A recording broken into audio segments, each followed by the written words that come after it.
Tuesday, April 15th, I'm Adam Walsh, and this is The Signal. Finding common ground in deeply partisan times. It may be easier said than done, but it's not impossible if we get curious about other people's lives. That's the conversation we're going to unpack today on the show.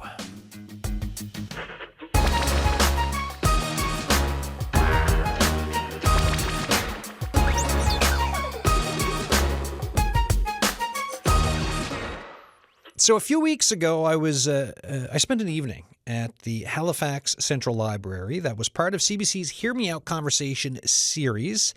The guest that I was speaking with, writer, thinker, and advisor for civil discourse at the University of Toronto, Randy Boyagoda.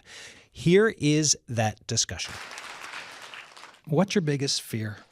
My biggest fear is not protest. It's not anger. It's not division. It's apathy. It's people who just give up, who say, it's not worth it. This isn't worth the effort. Fill in the blank, pressing issue will never be solved. And when I look at the people who are trying to solve it, all they're doing is yelling at each other and calling each other names. So I'm not going to even bother. And in the meantime, I have this amazing device in my hands that is calling me constantly to just put my head down and entertain myself. That's my worry, is apathy. What's your biggest hope? My biggest hope would be that the very natural curiosity that I think we are all born with, the curiosity that drives us, is strong enough to withstand the great pull of the device and the fear of getting something wrong. It seems to me that getting something wrong inhibits us from thinking out loud together. That's my working definition of civil discourse itself. So if you put those two things together, Adam, I'm afraid to get something wrong. When I look at the people who are so rigidly right about something, I find it unappealing, and I have this other isolated, atomizing, entertaining option. I might as well just give up on all of it and watch another episode. So I think if we can get beyond that and be more curious about what other people think, where you're going next, where we're going this evening, that would be a source of hope for me.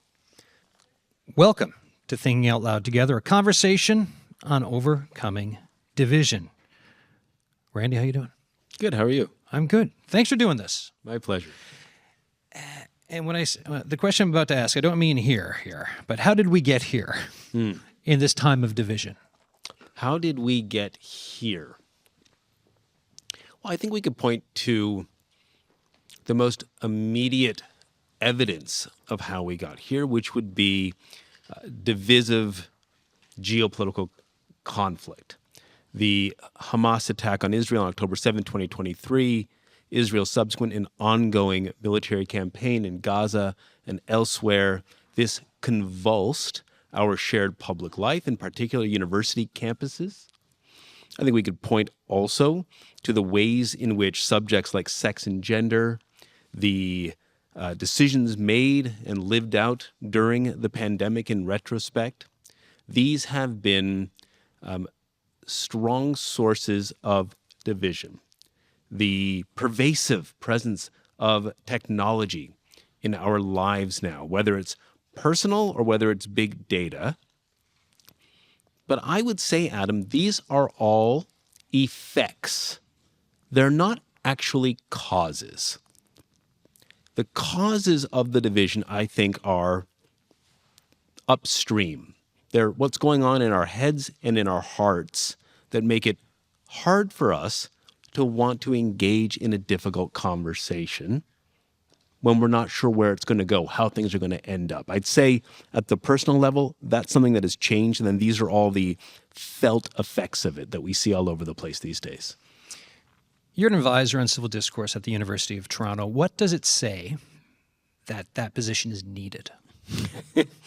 I think it shows us that an institution is struggling with how to have rigorous and productive disagreement when they hire someone and put it in his job title to try to promote it.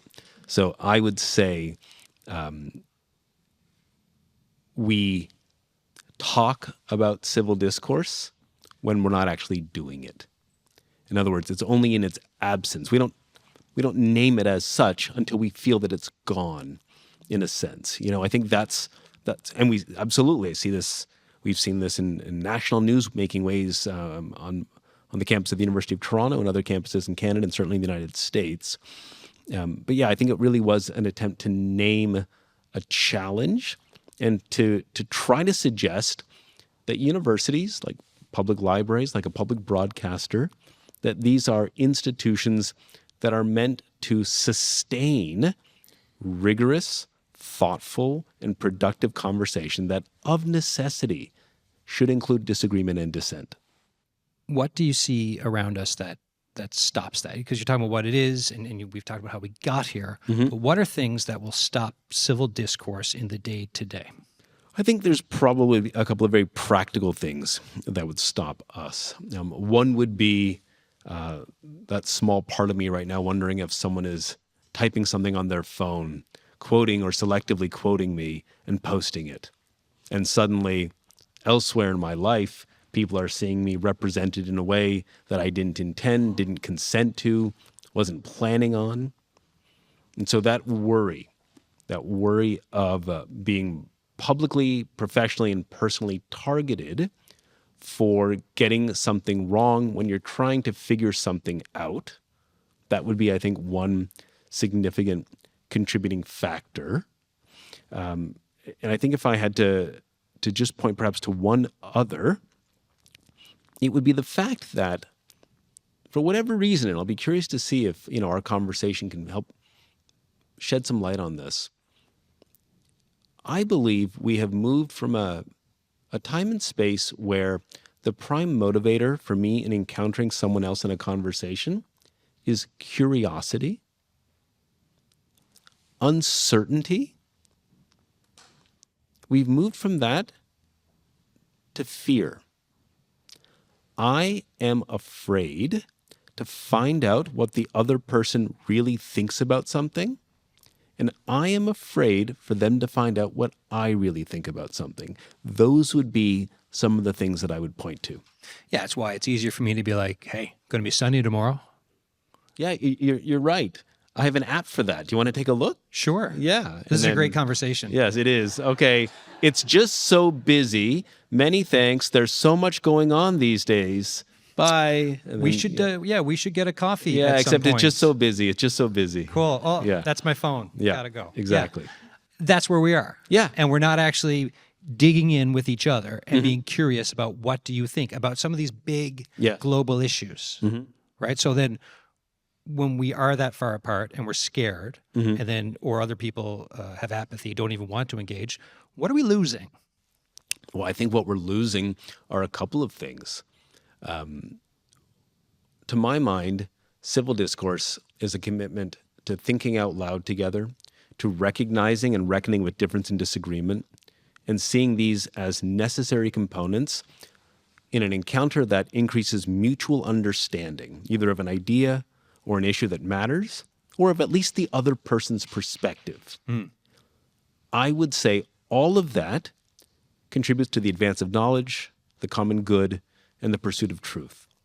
So if we're not engaging in these conversations, I think that's what we're losing. We're losing in a local way the chance to learn more about something that you're not certain about. And in a broader way, we're losing the connective tissue that you need for, I think, a thriving public life, a shared public life. We're losing that. What's it like being an advisor on civil discourse? You've been at it for a little while now. Yeah. What's the feel on that now that you've been wearing the boots and walking around a bit? When I was first appointed, a friend of mine asked me, is this a promotion or are they getting ready to fire you? I would say a couple of things. One would be generally, everyone agrees to the importance of civil discourse as long as it's not about the thing they actually care about. Everyone agrees difficult conversations are important as long as they don't need to be part of them themselves. As long as it's happening somewhere else, they're all for it. I've noticed that. I would say I've noticed that there's been a great deal of, there's a trust deficit in our institutions, in our professional relationships, in our interpersonal encounters. I've certainly heard a lot about that. I would also just say maybe that there is a hunger out there. I say that especially about early undergraduates, students who would have been formed by the pandemic on the far side of it. There's a great desire, a great hunger. Whenever you do an event at the University of Toronto, and first-year students are there, they will almost always ask me at the end of it, when is the next one? There is a hunger for seeing people do this thing and actually do it about something that matters. So there is a certain amount of hope, certainly, in that. But at the same time, I think we have individually and collectively a depleted capacity for this kind of encounter these days. When I think of universities, I think of open debate, and I also think of protest culture. Mm-hmm. How do those fit together in what should be a thriving university where everyone feels that they can contribute their voice and opinion? Are they against each other? Are they together? What are your thoughts? I think they are more together than not. I think it's important to note that civil discourse should not cover every single activity at a university. For that to be the case, I suddenly become a czar controlling things in a chilling way, and civil becomes a kind of control feature. Yeah, you know what civil I mean? discourse police are here. Yeah, That's not exactly. civil. Hold on now. Yes, exactly. So that is a problem. You know, if you go to the Middle Ages, there were brawls in the streets of Paris between students who were studying under rival theologians. Protest has always been part of university culture.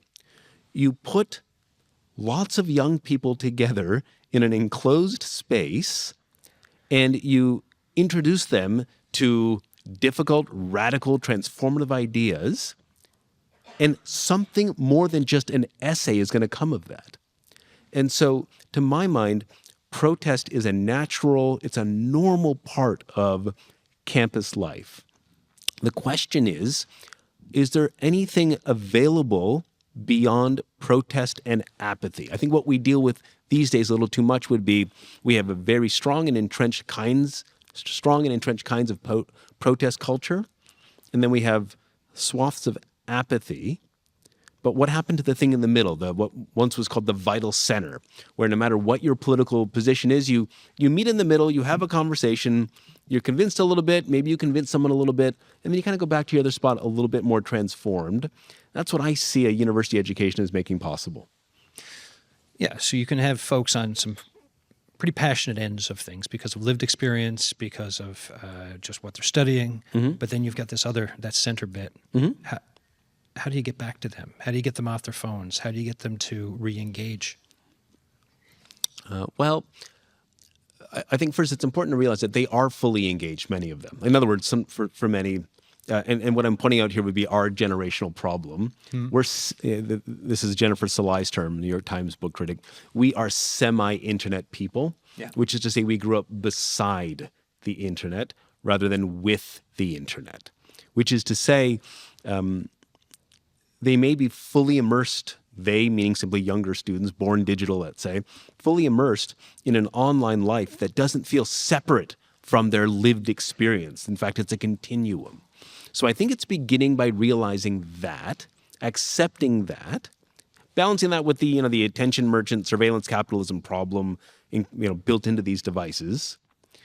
And then I also think it's just a matter of trying to find subjects where, and I think about this even as a teacher myself, subjects where we can disagree and this isn't an existential threat to you and your family and your history.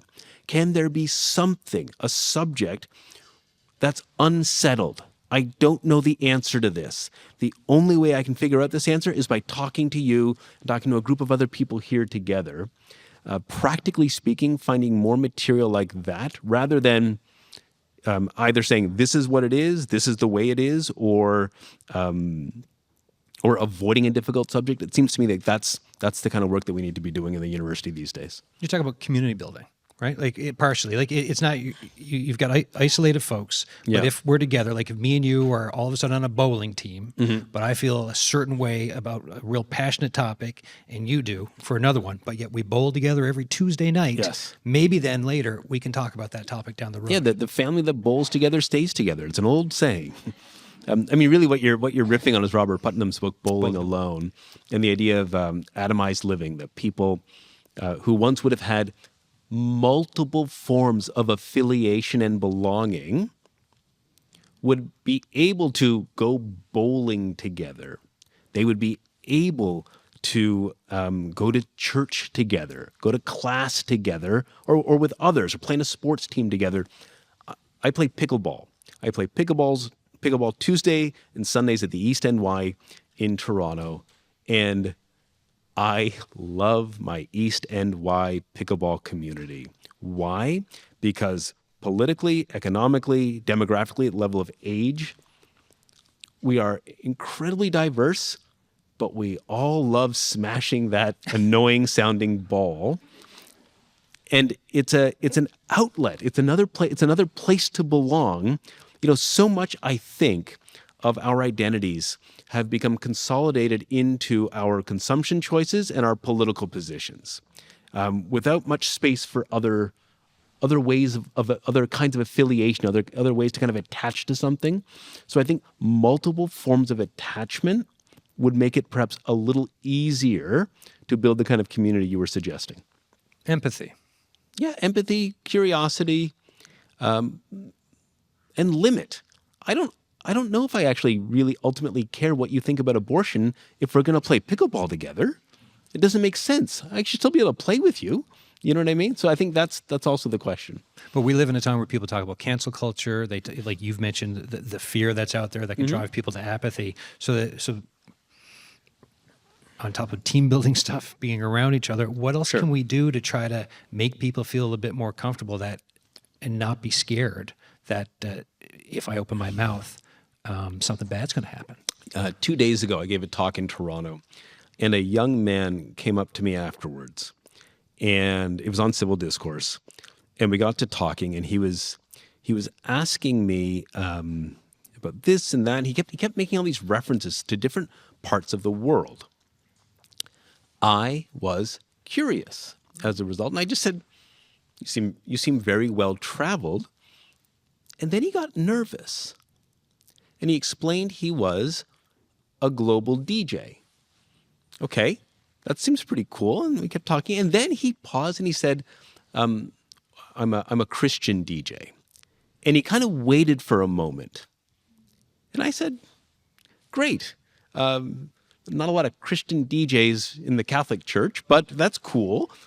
Meaning, I let him know something. Do you see what I mean? I made a little connection there, but he was clearly nervous to disclose this about himself. Now, we didn't, get down on our knees and pray to Jesus together by any means, but I let him know, okay, you're not completely alone in having a Christian worldview in this encounter, but we're talking about something else. Okay, now that I know that, we can just move back to because I was just curious for a moment. So I think it's giving people a little bit, kind of the benefit of the doubt, letting them say something, and then not sort of pulling back or clearly judging, but instead making the small decision to try to make a connection to someone, to find something you can connect to, and then you can maybe have a fuller conversation about other things. There's only one of your positions like this in the country, right? You're the first. Yeah, that's right. So how do you continue to proselytize this stuff and get the word out? I mean, I know we're doing a CBC thing, but how do you keep spreading the word so people can start to People think keep about inviting me all over the place to give these talks. So that's Part one, of it, that's sure. one way. But at the same time, it can't be me. You can't think out loud alone. I mean, I don't know about the rest of you, but to my mind, it's the small daily decisions we make to be open to someone else, to give someone else the benefit of the doubt, to find, again, to seek connection rather than protect yourself from breakage. I think that's the small thing. Because I'll say this, you mentioned cancel culture. That's one thing. But there's actually, I think, a more invidious threat to social cohesion, to civil discourse. And it's the fear of judgment, and it's the fear of social exclusion. I hear this a lot from professors and students, that so it's not so much, yes, I might not get a rec letter, I might not get that promotion. Things might go wrong this way and that way professionally. I might get canceled publicly. But what I also hear about is the social pressure. If I say something the wrong way, if I make it clear that I am dissenting from a perceived orthodoxy on an issue or an idea that matters, you're not inviting me over to that party on Friday night. There's a sense that you will be excluded socially. So better to hold it in to keep getting to be part of whatever it is you're part of. Yeah, you lose your friends, right? Yeah. You got your friend group, you lose that. Who do you have? You feel alone. Yeah, it's not even lost, it's exclusion, which is different, right? It's not like, it's like you feel like you've been pushed out and it's never spoken. Breakup. Yeah. Right? Yeah. It's like a breakup from the friend group. So it's multiple breakups that happen. Exactly.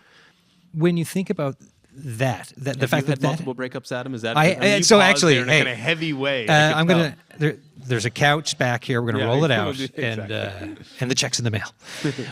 When you think about the fact that this is the world we're living in, that we've moved to this, that if you're so scared that you can say something wrong, and then all of a sudden the Friday nights you're the outcast.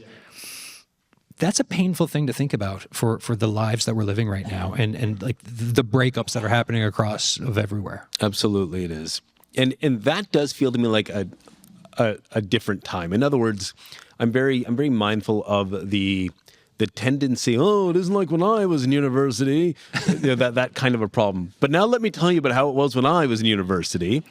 I remember this. Just think about this, though. I can remember vividly a night in a dorm room at the University of Toronto where, with the guys on my floor, we stayed up till 2 or 3 a.m. debating bestiality. Well into the evening, the moral legitimacy of bestiality. Why? Yes, why? In retrospect, it was because one of the guys in this conversation had been taking a philosophy course, and I think had been studying Peter Singer that day. Peter Singer, the philosopher who very much rejects the idea of a hierarchical understanding of created order, that the difference between human animals and other animals is an imposition of ours, an exercise of our raw power. In other words, all created things are equal. So now you put a bunch of young people together in a dorm room with some pizza for 3 hours and watch what happens. We took that idea and kept going with it. And why do I remember it? Because it stretched me intellectually. I don't remember what my own position was on the matter. I don't remember what anyone's positions were on the matter. But we had an enlarging conversation that night that pushed an idea to its very extreme. And I lament with some confidence, with one daughter now in university, that kind of conversation, whether about bestiality or anything else, wouldn't happen today for 2 reasons. One, Randy's into cattle, right? Someone's going to take out a phone and start reporting this. So I'm worried. Whether someone would or not, I'd be worried that would happen. Or there's no need to do this. We're just going to be playing our video games and we'll be online doing something else, so that the conversation itself doesn't happen. So I think that's what's missing right now. So how do we feel bestiality is what's missing right now, just to complete the thought. Okay, go on. Sorry, I was just sending that out over social media there, good, with glad. no context whatsoever. Wait till you see the ratings for this episode. Through the roof. So if that's what's missing, how do we fill that? Oh, okay, now we're going to change the metaphor. I was, we have some musical guests with us here in this live conversation. I was so encouraged when I was in the green room and the musician playing piano, the pianist, was reading a novel, Eleanor Catton's Burnham Wood. You notice these things when you're a writer, always looking for your own, obviously, but you notice these things. I think the reading life is crucial. For all that we lament that young people don't read anymore, I invite all of us, and I include myself in this, to ask, how long can you read a book without putting it down to check your phone? And it's hard. And we fool ourselves. No, I need to see what the New York Times is reporting is coming out of Washington because it's so important for me to know this every second. I was struck a couple of summers ago that I couldn't go, honestly, I probably couldn't go 10 minutes without checking my phone while I was trying to read a novel. So I deleted all of the news apps from my phone because I was horrified. And then I was also watching our youngest daughter, who can read. She's 12, and her evil parents won't give her a smartphone like her sisters have. She can read for hours on end. Hours. And I suspect many of the people listening to this can remember a childhood time when that was life, just reading for hours. And you finish that, you are replenished, you are more curious, you are more open, you've explored all of these lives that have been imagined for you that are self-evidently not your own. So I think the reading life, it doesn't have to be novels, it can be nonfiction, it can be anything, but physical reading life and embodied encounter, those are the great correctives that I see to apathy and division. I'm Adam Walsh, and you are listening to The Signal. Today's show was taped a few weeks back at the Halifax Central Library. It's a conversation with writer and professor Randy Boyagoda about finding common ground in deeply partisan times. Thoughts on today's show and what you're hearing? Send us an email, thesignal@cbc.ca. We're having this discussion at a library, right? Paul Regan Hall, Halifax, third space. It's anyone can come in here, have a conversation.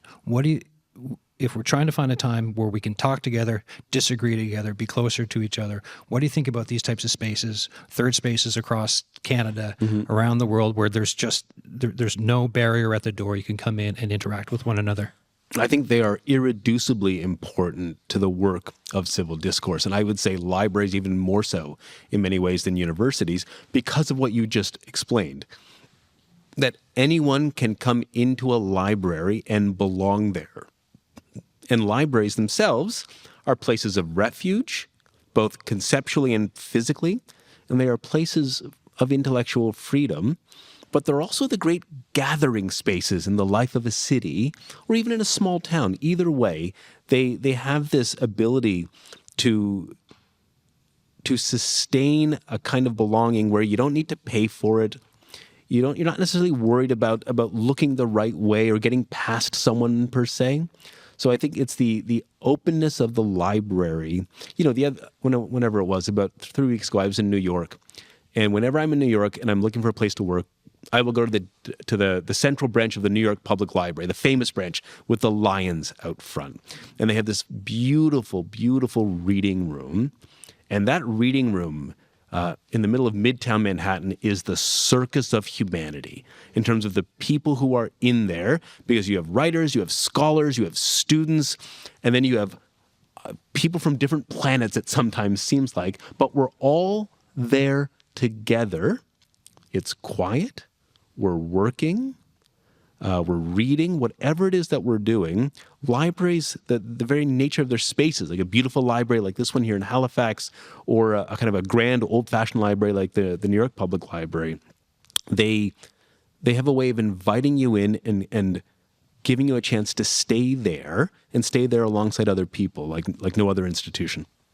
Because it feels like there needs to be some finessing going on, because there's so many places that don't have third spaces, third places like this here in Halifax, right? And then there's, like you're saying, it's a time of everyone on their phones. Yeah. Kind of isolated in a way, even though we're connected more than ever before. So it's like in that, I don't know, if we're talking about a stew that we're going to kind of make here for a recipe for more civil discourse, the ingredients need to be played around with a little bit. Well, let me just stay with that. Think about thin versus thick connection. Yes, we are all connected, but we're connected in the thinnest of possible ways. We're connected in these ephemeral ways, in terms of many times in terms of our online connections, as opposed to the thicker connections. Now, I'm not trying to say pick one over the other. It's a matter of how do we realize that there are gradations of connection, and how can we be open to the idea of having a good conversation like this, and maybe I'll see you in 7 years, but we'll always remember that time we had together in Halifax, and that's true in a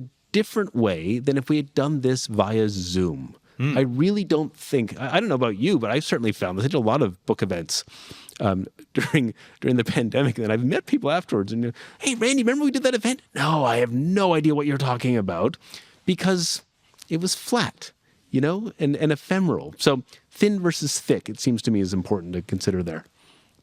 4 daughters? 4 daughters. And you're married? Yes. When you walked home and you're like, hey, I got a new job. Well, what was the family's reaction on that? My mom told me to be careful. I remember that. But my kids were, at some, Dad got a new job. Great. Yeah. Could we go to Lululemon now? I mean, they're 4 daughters, but, I would say that they understand that what I am doing is probably, from their vantage, continuous with my life as a writer, with my life kind of writing in public, thinking in public, by way of Osa's generous introduction. I think they see it continuously that way, except let me just say about my oldest daughter, because she's now a first-year student at the University of Toronto. She certainly has a different vantage on it, because she's noticing things in her classes, in the conversations she has with students, in a different way, because when she comes home on the weekend, let's say we have a conversation, so she sees things in a slightly different way because of the kind of work I'm doing, I would say. She sees, in other words, times when people refuse to engage in a conversation, or when people get really upset really quickly in a conversation. Actually, one of them remembered a couple of years ago, pre-pandemic, we were I'd taken a class of U of T students to Rome, and we were wandering around Rome, exploring the city. And I think one of my daughters was with me for this and remembers this. And the students started playing this game about which character from a book they would most want to be. And then one of them laughed and said, "Don't you really just mean which character from a Harry Potter book?" The joke being those are the only books they've ever read. And then everybody had a good laugh about it. And then one of the students said, "Just don't say her name. Don't say her name." And the idea that you can't even say J.K. Rowling tells you something about the fragility and the intensity of division. So my daughter remembered that, remembered that moment. Relative, is that the kind of thing, Dad, you're trying to help make better? So, they're curious, but only as curious as 4 teenage daughters would be in their middle-aged father's professional life. So, yeah, you don't sit down with the family and be like, okay, it's civil discourse time, everyone. Yeah. No, Dad.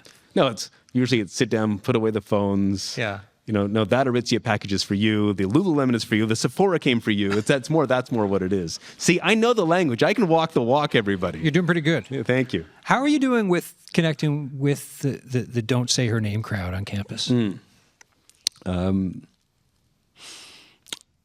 I would say that within that crowd, there would probably be an important distinction to be made. Actually, and I'll just be honest with you, it's the allies, actually, who are tougher to deal with. In other words, I have found, at least in my experience, members of the queer community are much more open and willing to have a difficult conversation about sex and gender, but it's people who are worried, who, in a sense, want to support and be allies and are worried that this might cause a ruction or cause an upset. I have noticed that. And I would say that also extends, I would say, when it comes to people of color, even in a couple of contexts, a couple of cases that I can think of with Indigenous colleagues as well. So it's well-intentioned, but it's also limiting, I would say, out of the sincere desire for allyship, but allyship sometimes doesn't fully reckon with the actual persons you're trying to ally with.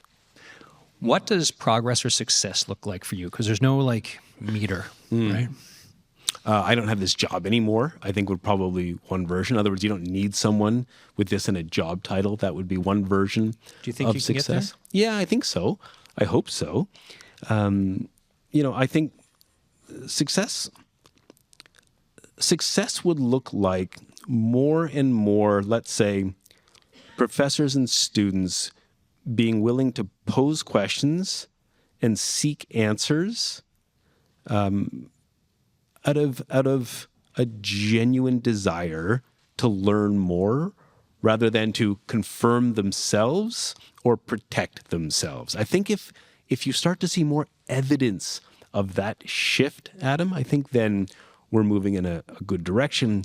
If the whole thing fails, I have an amazing campus novel that's going to come out of it. So either way, it's okay. So then when you're you walking around on campus, what is that like? Do people come up to you to talk to you? Yeah, I mean, often enough, or it would be at events. Certainly get lots of correspondence about it. During our 47-day encampment at the University of Toronto, that certainly was a time when I was asked directly many times what to make of the encampment itself, because for some people, the encampment was the physical embodiment of a failure of civil discourse. For others, the encampment represented a radical reimagining of conversation, possibility, and political action, all consistent with the idea of a different understanding of civil discourse. And so part of my work is to try to identify some shared understanding between those very divergent views, let's say, and then see what you can build from there. So when you get that and you see it, what's that like for you? It feels good. You know, it feels good, but there's no cueing of the violins. There's no sense that, okay, things are better for good, but rather for this one moment, I've been able to understand someone very different than myself, and I may have adjusted slightly my view of the thing we're arguing about. That's a win as far as I'm concerned. So wins, but have there been times when you're like, why am I doing this? I don't know if this is going to, like, on the bad days, on the days where like that connection's not there and you're getting blowback, but you still need to move forward. You know, that's where it can be difficult, I think, to be both a thinking person with my own views and with the rights and responsibilities of academic freedom covering them, and then a representative and actor within an institutional context.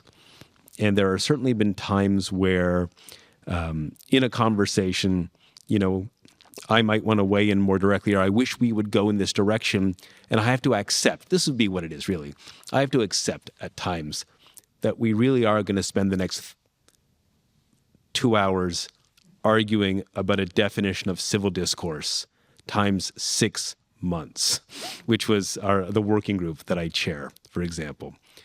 So it's frustrating at the human level. At the level, you know, we're supposed to be moving this thing along. And you're arguing over a definition. And we're arguing over a definition. Right. But then you realize we're arguing. We're in conversation. And it's reminding yourself of that the alternative, I'm resigning from this committee, this is useless, no one is listening to me, that the alternative is unwelcome. And so when I feel discouraged, it's always just trying to take a step back and say, okay, but is this still better than the absence of this project? And I'd say every time so far, the answer has been yes.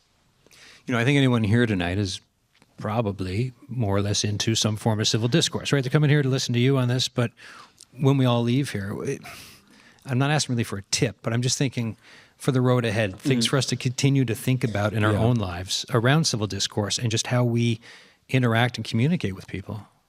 I would point to an idea that's not my own. It's from Michael Spence. Michael Spence is the president of University College London, and he is a legal scholar. And he has this project there called Disagreeing Well, and it's based on the following idea, that in any given conversation, you should approach it from a place of what he calls epistemic humility. I don't know everything about this topic, and I might be wrong. So that would be one thing to think about, just practicing epistemic humility in your conversations with others, whether personally, professionally, or publicly. The second comes to mind, again, not my own, but happy to share, from Justice Marion Buller, the first Indigenous woman named to the federal court, and the chair of she led the inquiry into missing and murdered Indigenous women and girls from 2016 to 2019. We had her come to U of T to talk about difficult conversations in January. I'm hard-pressed to imagine someone else in our country who's had to encounter more difficult conversations than Judge Buller by way of her work with that national inquiry. And she was asked a difficult question by a student about how to deal with someone who rejects facts, who rejects your facts about, let's say, residential schools. And Justice Buller had two answers that I found very, very helpful and encouraging. The first was, she said, assign to the person the best of intentions, even when it doesn't seem that way. Just start from a position of best of intentions. And then if someone makes a claim that you find obnoxious, even perhaps immoral, her suggestion was not to say, why do you think that? Why do you believe that?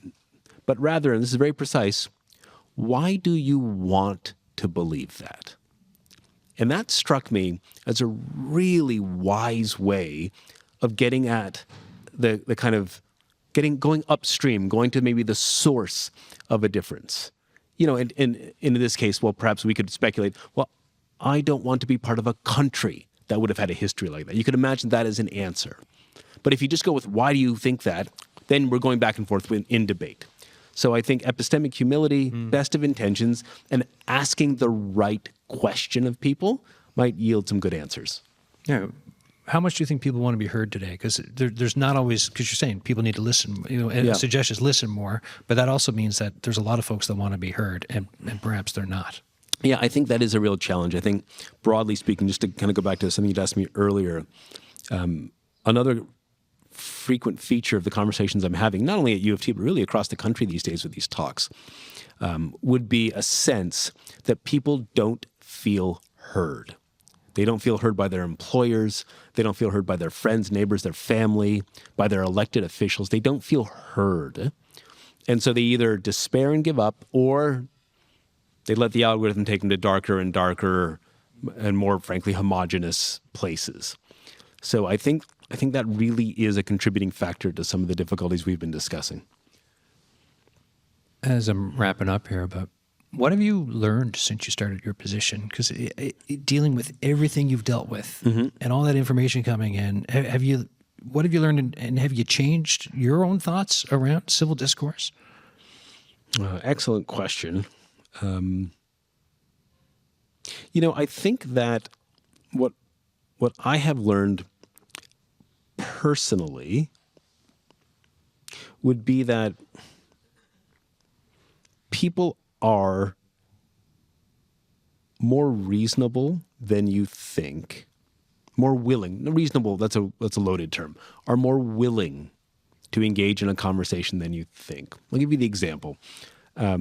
Shortly after I was appointed to this role, a very radical left colleague had one of those reply all moments and called me an ass for doing this. And so I hit reply all and said, no, I'm the guy cleaning up after all of the asses. And she loved it. And we went to lunch and we got to talking, and it turns out we both have aging ethnic fathers with deranged ideas about food. And we found something.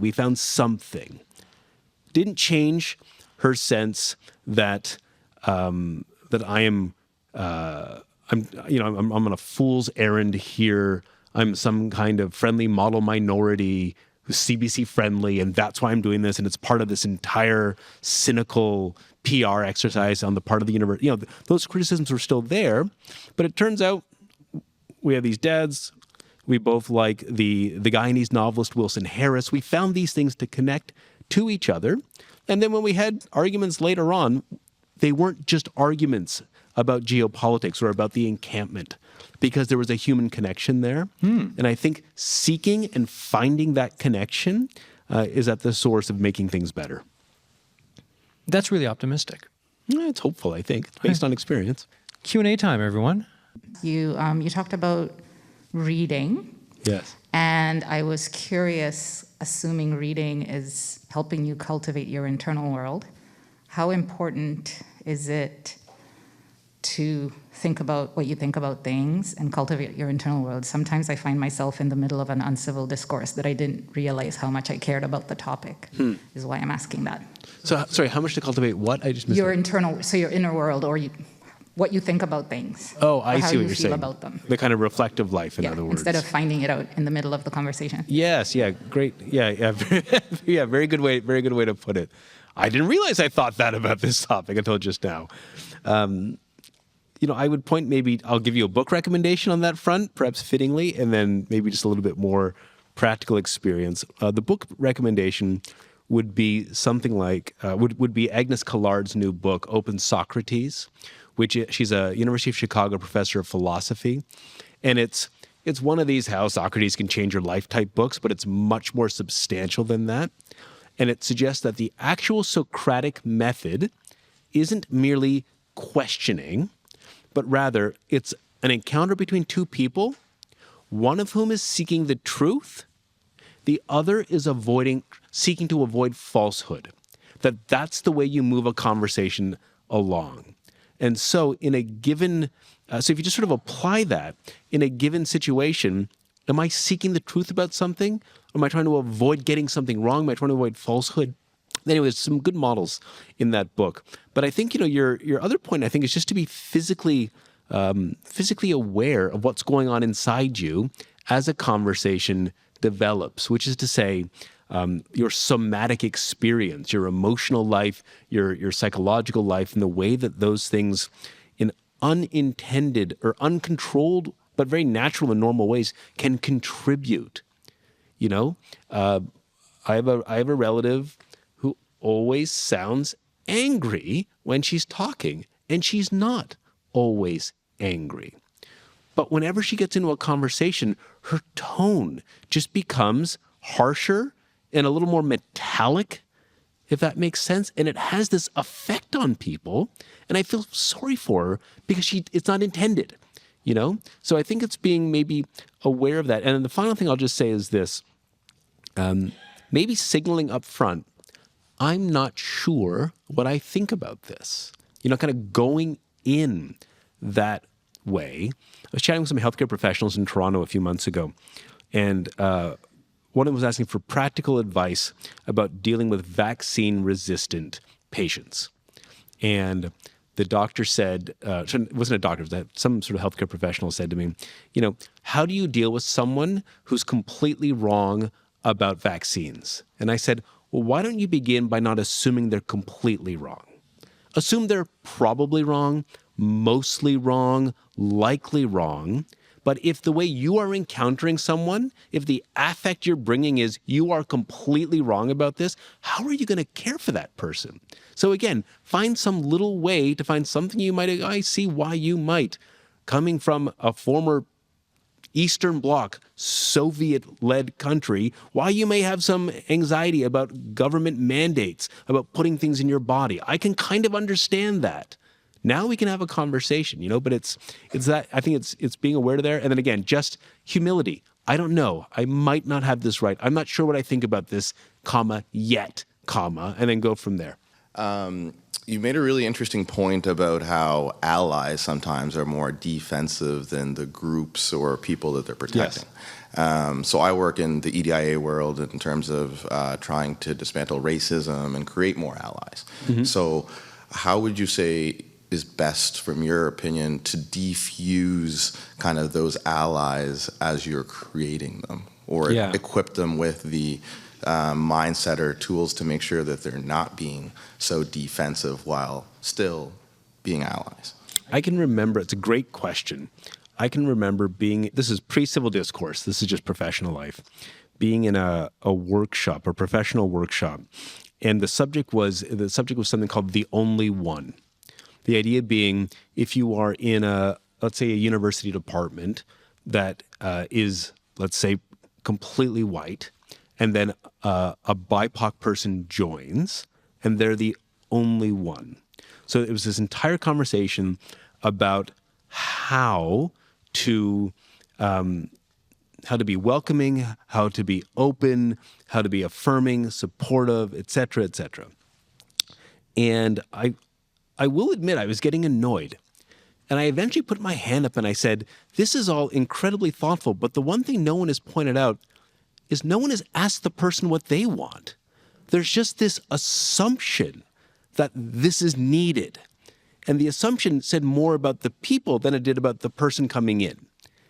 And so I think recognizing that in seeking to build allyship, the challenge is to ensure that we reckon with the internal diversity within, let's say, a BIPOC population. I think that strikes me as important instead of putting certain kind of conditions down in front. What is the classic example that I've heard from many colleagues? Oh, guess what? I've been asked to join the diversity committee. I wonder why. But no one asked me to join the research committee. You know what I mean? So it's things like that. Don't just presume. And again, it comes from a good place. It came from a desire for representation and different perspectives. But rather than saying, we'd love you to join the diversity committee, why not, what committee would you like to join? Little things like that, I think, go a long way. I have a young daughter that's right on the edge of teenage years. And I was wondering, do you have advice or guidance for kind of the next generation that is not into university yet, but how can I raise a really curious, empathetic person who will eventually land in a classroom somewhere, probably? Yeah. So now I'm speaking perhaps maybe more immediately as a parent, but then eventually more professionally. We have 4 daughters. Very practically, the first 3 we let them have iPhones in grade 7, and we reaped the whirlwind as a result of letting them have iPhones when they were in grade 7. And then all the fights about what apps you're allowed to have and not have. And what it comes down to is the profound problem of social exclusion versus exposure. And I will gladly admit, we have really struggled with this as a family. And our youngest, the one who will read for hours on end, also, I would say, feels the most pressure at school because all the kids are chanting some song from TikTok, cooking with Kyla. And she has no idea what they're talking about. And she's just sitting there. And so that is a great, and it's easy to, don't worry, you're reading Bronte. That's going to talk to them about Bronte, reading with Bronte. That's not going to help, So I would say trying to encourage as much as possible the balance of the inevitabilities of technology being in our lives now with finding, in a sense, quiet spaces and solid, durable friendships that will kind of carry him through. Our second oldest daughter had a terrible time with the social media world impacting her interpersonal relationships. Finally, she found a friend. And what was amazing, like a good friend, like a solid friend, it all kind of dissipated very quickly. It's like, in other words, in a deep way, that's what she was seeking, but she didn't know it. So I would just say friendship, books. I mean, it's like saying food and water, but these things that that are thick rather than thin. And I think an active, curious reading life, and then maybe finally exposing your child to a variety of people. Reading in the Halifax Public Library is probably better than reading in a funky coffee shop surrounded by university students. Oh, look at all these Apple products. I mean, that's all you're going to see. But in a place like this, you're going to be encountering lots of different people. And that seems to me really, really important to prepare kids to go into the world as it is. Randy Boyagoda, thank you so much. My pleasure, Adam. Thank you, everybody. And thank you, folks, for listening. We'll be back tomorrow with another episode of The Signal.